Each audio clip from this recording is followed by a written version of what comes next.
Hello, hello, hello, and welcome to the Core Dog Experience. We're here. I talk Ohio State Buckeyes.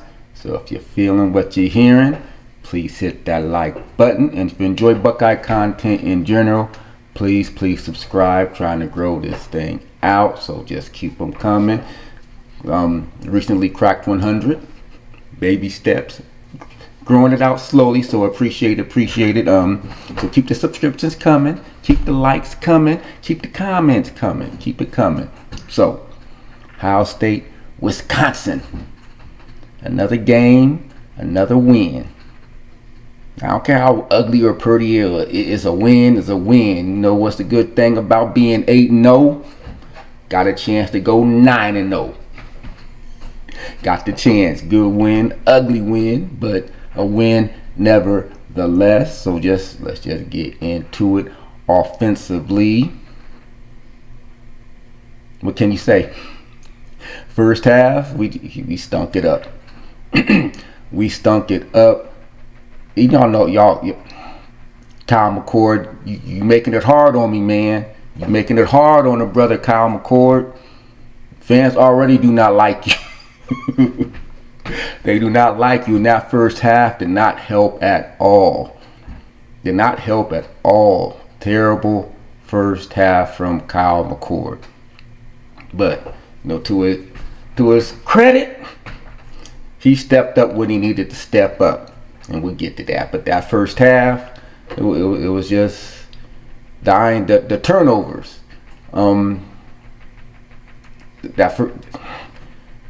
The first interception on him, completely on Kyle McCord. I don't know what he saw. Don't know why he threw it. If the play ain't there, that was a perfect opportunity to just chuck it into the stands.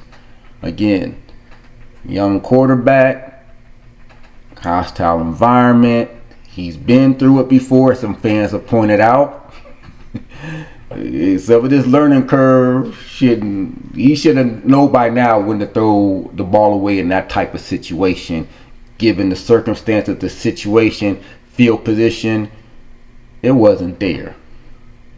I know you love my man Marvin, but it wasn't there.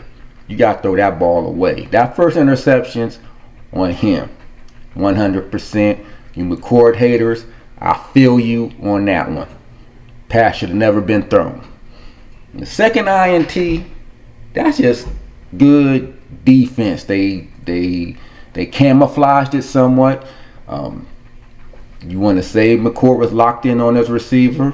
He didn't. They was in zone. He thought the other defender had vacated the area, which he didn't. The defender made a play on the ball. Hence, INT number 2. And then, of course, the strip sack. So 3 turnovers by my man Kyle. And he was getting the hate last week for just overthrowing the ball and being somewhat inaccurate. So you can imagine how it was when he had the 3 turnovers and what folks were saying about him. Trash, garbage, yada, yada, yada. He sucks. He's average. He's never going to be this. He's never going to be that. And it's hard to defend that first half performance from Kyle McCord. And I'm a Kyle McCord person. I always thought he was going to be the starter after Stroud announced he was going off to the NFL. Never thought Devin Brown was going to beat him out. I do, like I mentioned previously, I like the little packages they got for Devin Brown. Unfortunately, he did get hurt. But Kyle McCord, man, I've been defending my man Kyle McCord. That first half did not make it easy to keep defending my man Kyle McCord. But to his credit, that's what I like about him. He a fighter. And he's proven that again when Wisconsin came out, took it down the field and tied it up. What did Ohio State and Kyle McCord do? He hit some passes, got us right back down there and put us right back up by 7. So you got to take the good and the bad as the team gets better, and I do believe they are getting better. I do believe Kyle McCord's getting better, even though some of the fans are saying they feel like he's regressing. I'm not seeing it. Did he make some bad plays? Every quarterback makes bad plays. They're gonna make bad plays here and there. Did he make some bad plays? Yes. I believe they said during the broadcast that was his first interception in over 200 pass attempts. So I'll take it. I'll take it. Maybe he got them all out of his system for the rest of the year. We can hope. We can hope he got all the interceptions out for the rest of his year, because that was his first interception in over 200 passing attempts. And I know there were some other games he probably could have had some too, but the defenders couldn't hold on to the ball. I know. I mentioned it myself during the Notre Dame game. The Notre Dame defenders dropped some passes that should have been interceptions, but they weren't. So there. They ain't catching it, it ain't an interception. So he ain't thrown an interception in over 200 passing attempts until the game at Wisconsin, where they got us for 2. One of those are on him. I think Ryan Day said as much in the post-game press conference. He should have never threw that ball. But the other one, chalk it up to good defense. Every now and then, some teams play some good defense, and they're going to trick your quarterback. And then they tricked him. They was laid out in zone. He thought he had a wide open Marvin Harrison. Whether he locked into him or not, that's the criticism. He gets locked in on people. But he ain't got a Mecca. So if you ain't got a Mecca, yeah, I'm going to lock in on Marvin too. Because he's the best receiver in the game, period. I'm a tendency to lock in on him too. Because you throw it to him 80% of the time, Marvin going to come up with the ball. But we're going to talk about Marvin just a little bit more. But Kyle McCord, the first half was rough. It was hard to defend that first half performance, and I'm a McCord person. Yeah, he gotta. Hopefully, he will learn from this game. People say he ain't learning at a fast enough rate. This is a game that hopefully he can learn from. He'll get better and better. Because I do think the offense showed market improvement in general. And a lot of it has to do with our running game. And Mr. Trevion Henderson, who's taken his fair amount of hate as well. And y'all seen what a healthy Trevion Henderson can do. He's a game changer. He's a difference maker. And I love Chip, like I previously said. I love Mayan, like I previously said. I love all our other backups, Dallin, Evan down the line. They're not Trevion, at least not this year. You get a healthy Trevion, that gives you a solid 1-2 punch, because Harrison can take it to the house anytime, and Henderson can take it to the house anytime. And I don't think we had that with the other backs on a consistent basis. And some will argue we ain't got that on a consistent basis with Trevion either. I beg to differ. He's been playing hurt. I don't know what the ailment is, or whatever. But when he's healthy, you've seen the difference. Before I finish up with let's finish up with my man Kyle. Like I said, to his credit, because either the turnover they can destroy you or you bounce back from it. And I think he showed a lot of resolve when Wisconsin came out third quarter, drove it down, tied it up. They had all the momentum. To our credit, his credit, play calling credit, wherever you want to say it, whoever you want to give the credit to, Kyle McCord drove the team right back down the field when we took the lead again. Never looked back. It was nick and tuck all the way, but they never looked back. And a lot of that, he makes some pinpoint passes on that drive in the third to take the lead back. So again, I see some improvement in Kyle McCord. He's gritty, he's tough. Got hurt, he did something. Now y'all seen some of my stuff during the CJ Stroud era. You know what my biggest complaint about CJ Stroud was? Like I said, the brother could throw the hell out of a ball, but damn it, he would not run 3 yards to get the first down if his life depended on it. He wasn't going to do it. Today, Wisconsin game, we saw Kyle McCord.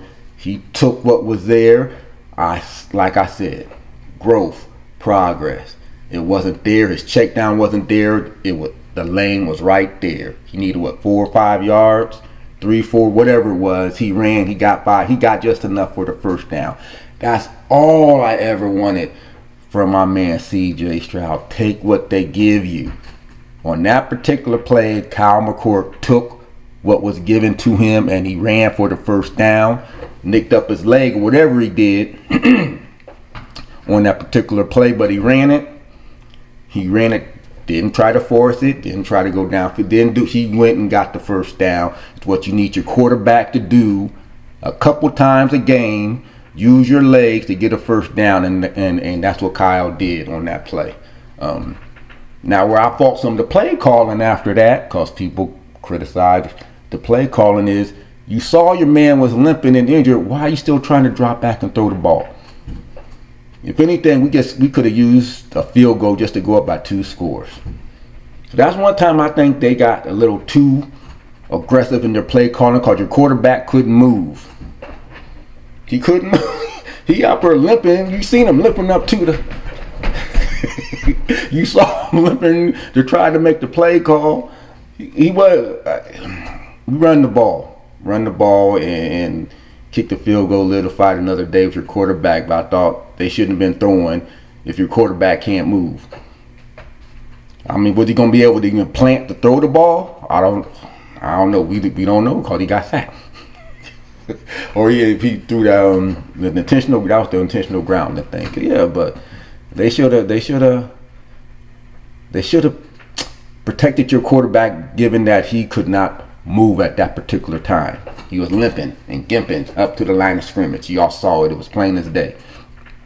But to his credit, like I said, he gritted it out, came back, and he led a good, efficient second half. We did enough to win the game in a hostile environment. I don't care what the talent level is, because folks are still saying if the talent's equal, he ain't winning. My man, like they said that after last game, if the talent level's equal, he ain't. Wait till he plays somebody. Bruh, come on. We even wait till he plays somebody. Name another quarterback that has Kyle McCord's resume to date. He went on the road and beat a top 10 team at the time in Notre Dame. He beat a top 10 team at the time, maybe the top ranked defense at the time in Penn State. And say what you want about Wisconsin, but going into Camp Randall at night, that's not an easy place to play. He beat them all. But you may not want to give him the credit. You may want to give the credit to Marvin. Fine. You may want to give the credit to the defense. Fine. But we all know the quarterback gets the credit and the blame for wins and losses, and Kyle McCord was your quarterback for all those games. He's still undefeated. So you gotta give the man his credit. His credit. He had a bad game. I'll give you that. Some bad turnovers, some passes he shouldn't have made, and I'll give you that. But if you're gonna criticize him for some of the bad plays and bad passes, you gotta recognize when he does put the ball right where it needs to be and the receivers drop it. We had a touchdown. Henderson dropped it. With it right in his hands. And Henderson knew it. Y'all saw it on his face. Julian Fleming. That was a beautiful deep ball to Julian Fleming. Two defenders were on him. He put it right in Fleming's chest. Right in his chest, and Fleming dropped it. Of course, Fleming got banged up on the play, but that ball was perfectly thrown. Fleming dropped it. So you're going to knock him for the bad throws, give him the credit for the good throws. That's all I'm saying. Because he picked those balls on the spot, and the receivers dropped them. I'll give you the bad, but hey, give me the good. That's all I'm saying. That's all I'm saying. When he started limping, I was like, dang, no. Because we cannot get him hurt now. And I bet probably that 1% I was probably glad he got hurt. Because you right, got people asking for Klein Holtz. That's how much they hate Kyle McCord. They were actually the third string person. Now I don't even know if Klein Holtz is the third string person. Isn't it Tristan Gebbia? I think that's the third. The second stringer is Tristan Gebbia right now, but I bet there's a small percentage of fans I was probably hoping McCord was hurt. That's just evil. God don't like ugly. That's just evil, because you know some of them was out there thinking it. When he started limping, it's like, oh, good, he hurt. I know someone said that out there. Shame on y'all. Leave Kyle alone. Leave him alone. He's getting better. The offense is getting better. And I say that because our running game look similar to what our running games have looked in the past.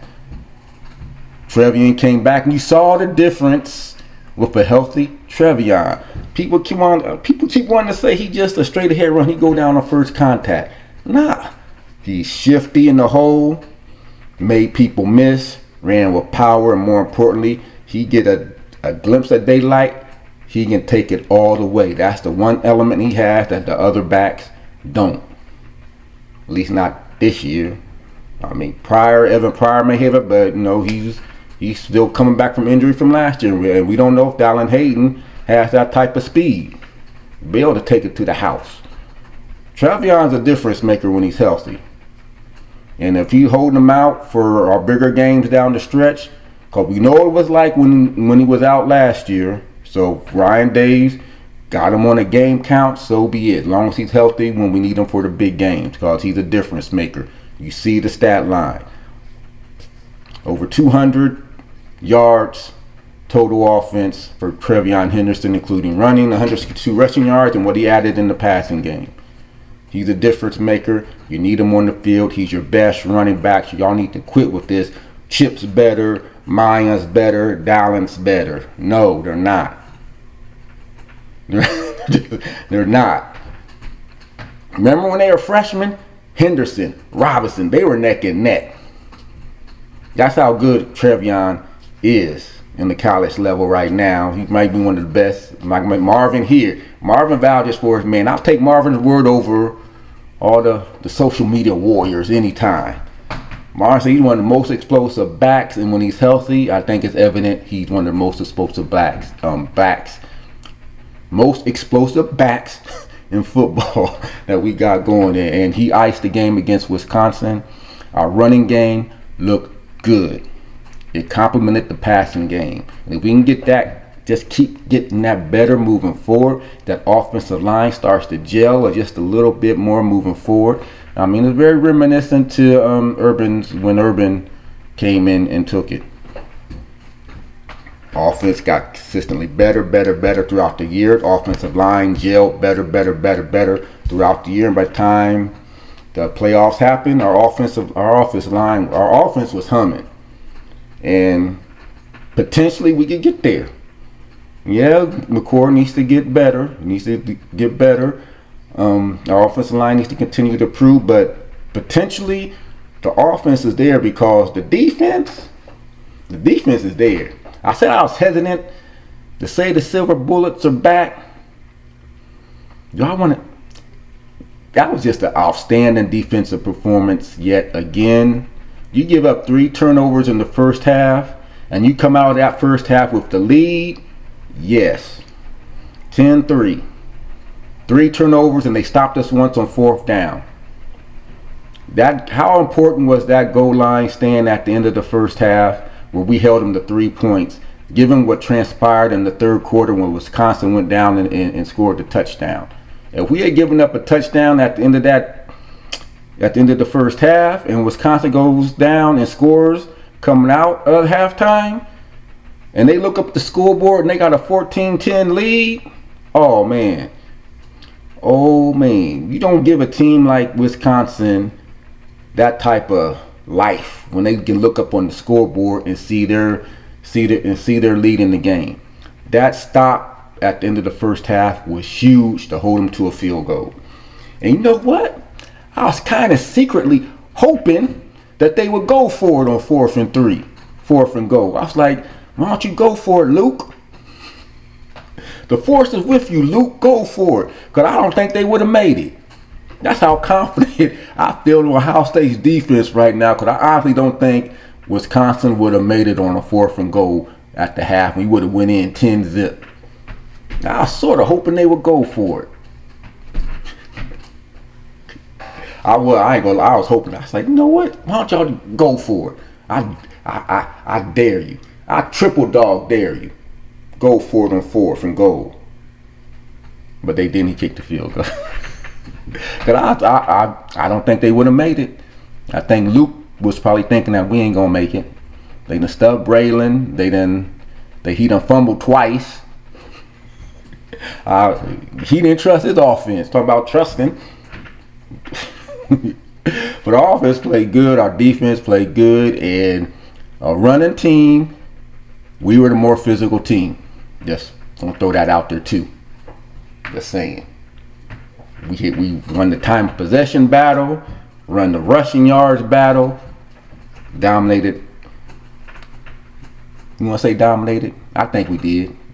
You run for over 160 some yards.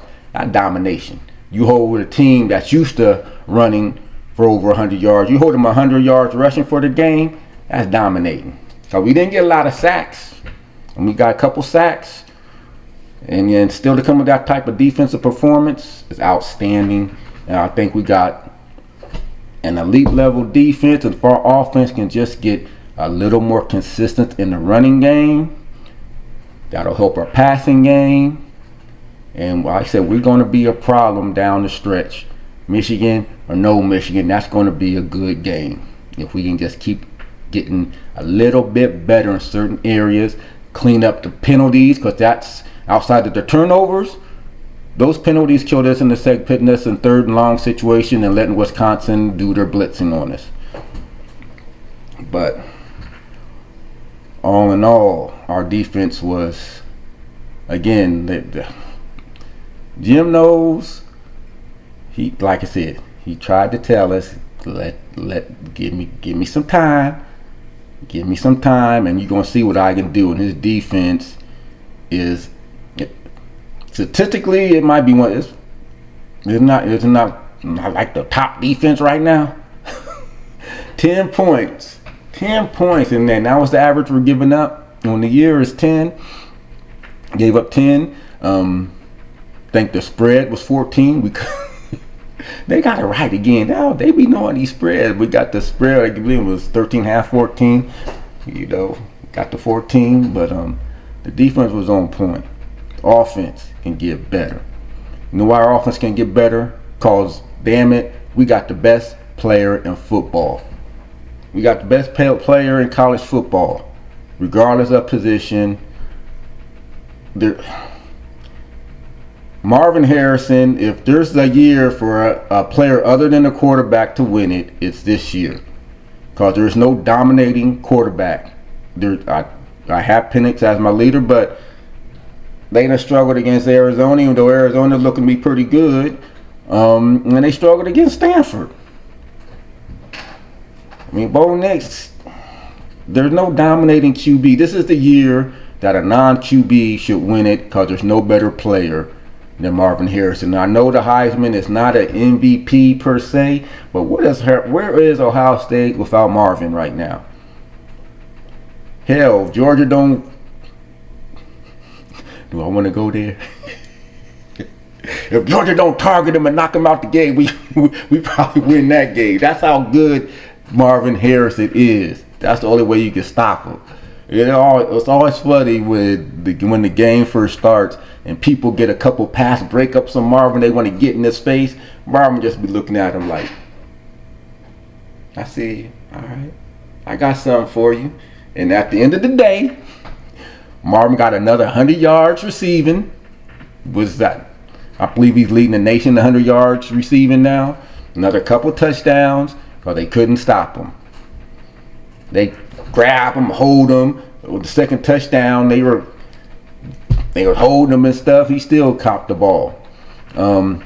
He's the best player in college football now. I know that he's probably not going to have the stats.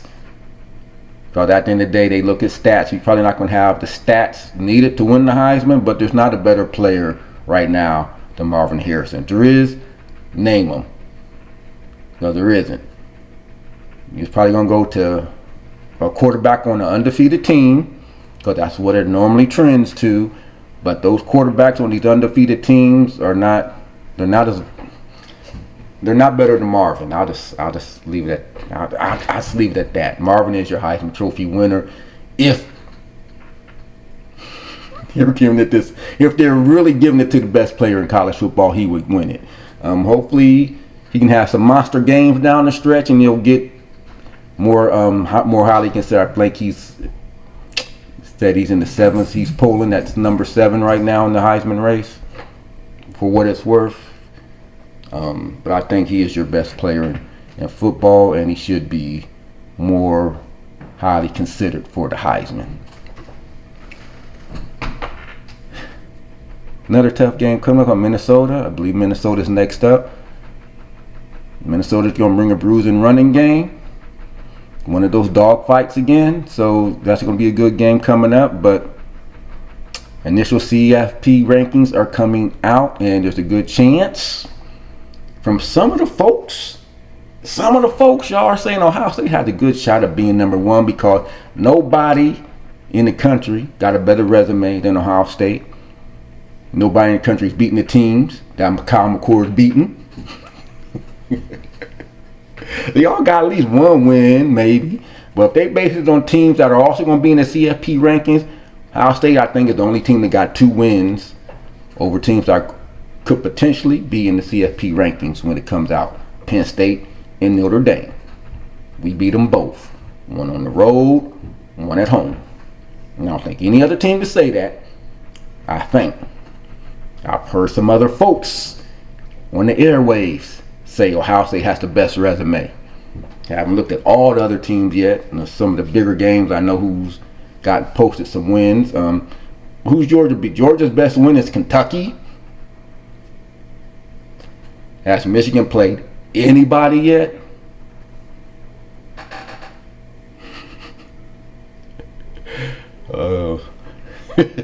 Michigan. Do I want to go there? No, we'll wait for it to play out. But it is funny, though, that every other coach, this is one of the best memes I saw. Everybody else knows about Michigan's cheating scandal except Michigan's coach. I thought that was a funny one myself, but we'll see. But initial CFP rankings. Who is Michigan beating? Georgia's best win is Kentucky. Washington has struggled with Stanford. Florida State, they beat LSU. LSU might be in the rankings, but who else is Florida State beating? So, potentially speaking, there's a very good shot Ohio State might be 1 or number 2 in the initial CFP rankings, despite the APP poll and that keeping us at 3 and 4. So we'll see how that's going to be interesting to see how that actually plays out. Are they actually looking at resumes in these CFP rankings? Because they're going to tell what they're actually looking at. Because that's not saying it's not the control of the game. That's one of the criteria. How do they control the game? That's not supposed. That's like an eye test. That needs to get rid of the eye test stuff. Who did you beat and who did you lose to? And if you're going by who you beat, I think Ohio State's the only team that can say we beat 2 other teams that are currently in your CFP rankings. I think. We'll know for sure come Tuesday when the rankings come out. But again, another good gritty win, another good win against a physical team. And I think we can just shut down that narrative right now that Ohio State's not a physical team. Just by the nature in which they're winning these physical matchups. Period. So take that, Lou Holtz. We're a physical team this year. Whoa. So anyway, good win for the Buckeyes and Kyle. Got to get off the better starts, man. Got to get off the better starts. Trevion, stay healthy. Hopefully we get a Mecca back next week. And we get a full squad and get ready for this final stretch run. Because we got some good games coming up. But until next time, you know the saying, if you're liking what you're hearing, hit that like button. And please subscribe. Help me grow this thing out. But until next time, go Bucks, Ohio. I'm out.